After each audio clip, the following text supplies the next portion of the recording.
let's go.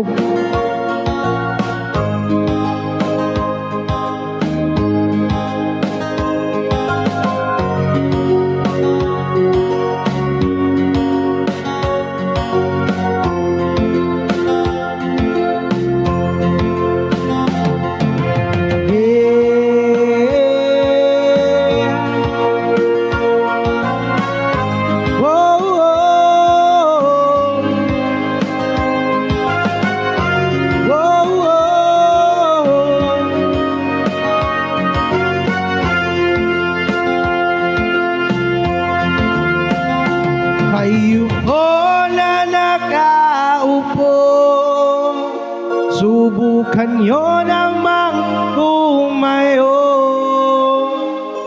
at baka matanaw ninyo ang tunay na kalagayan ko.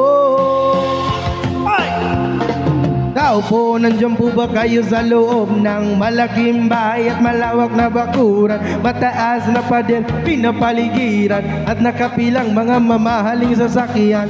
Mga bantay na laking bulong ng bulong, wala namang kasal pero marami ang nakabarong. Lumakas man ang ulan ay walang butas ang bubong at ang plato katsara na hindi kilala ang totoo. Ang kanin ay siputi ng gatas na nasa kahon kahit na hindi Pasko. Sa lamesa ay may hamon, sarap sigurong manirahan sa bahay na ganyan. Sabi pa nila ay dito mo rin matatagpuan ng tao na nagmamayari ng isang upuan na may pagkakatao'y pinag-aagawan.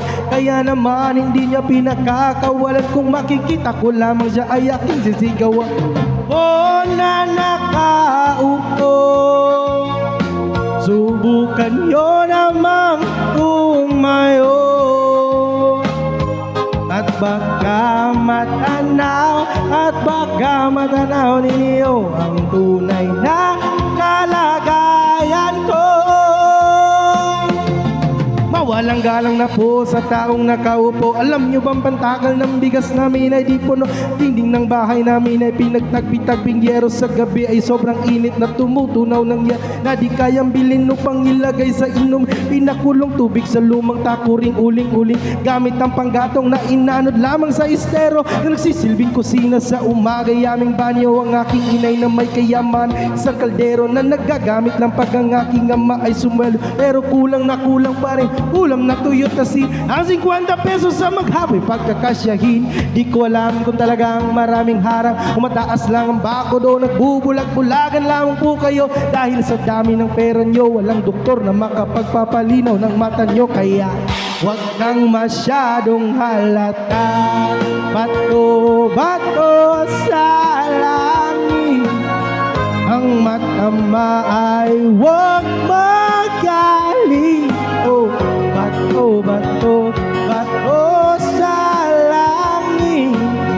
Ang matamaan ay huwag masyadong halata. Huwag kang masyadong halata. Huwag kang masyadong halata. Huwag kang masyadong halata.